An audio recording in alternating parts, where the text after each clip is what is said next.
खुदावंद के पाक और जलाली नाम में आपकी सलामती हो। आज हम बाइबल मुकद्दस जो 66 किताबों का मजमूआ है, जिसमें 31,173 आयात पाई जाती है। मैं चाहूँगा पुराने अहदनामा में से जो पैदाइश की किताब है उसका मुख्तसर खुलासा आपके साथ शेयर करूँ।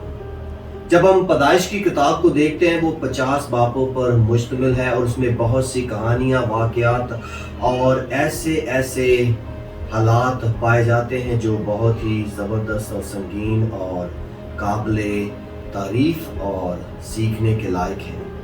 इसलिए आज चाहूँगा इन 50 बापों को आप तक मुख्तसर तौर पर बयान करूँ। जब हम पहले 2 अबवाब को देखते हैं तो वहाँ पर हमें जिक्र मिलता है दिन और रात का आगाज़, सूरज और चाँद और सितारों को और समंदर, हवाओं और पानियों को खुदा ने मुकर्रर किया। 3 बाब में हम पहले आदम को, जिसने खुदा ने अपनी शबीह, अपनी सूरत पर बनाया, उसमें हम देखते हैं उसका गिरना और खुदावंद की हजूरी से निकाला जाना। 4थे बाब में पहले कत्ल को देखते हैं जो अपने भाई की उस कुर्बानी से जो खुदा को पसंद आई और उसके हजूर नामंजूर ठहरी कत्ल करता है। 5वें बाब में हम ईमानदारों की जिंदगी का वो सफर देखते हैं जिसमें हनूक क्या है, जिंदा उठाया जाता है।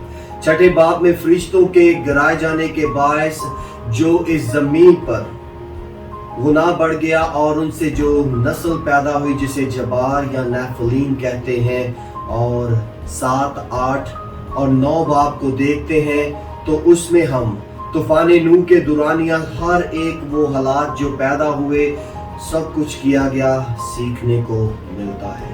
10 और 11 बाब को देखते हैं तो बाबल का बुर्ज और उन 70 कबीलों का जिक्र मिलता है जो पूरी दुनिया में पाए जाते हैं।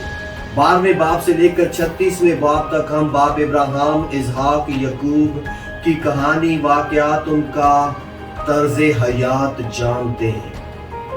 37वें बाब से लेकर 50वें बाब तक हमें खुदा के बड़े ही ज़बरदस्त सूरमा, खुदा के बंदा यूसुफ की जिंदगी का वाक़या मिलता है। वो बाप का प्यारा था, वो बेचा जाता है, मिस्र में वो सरबलंद किया जाता है और अपने ख़ानदान को बचाने का वसीला बनता है।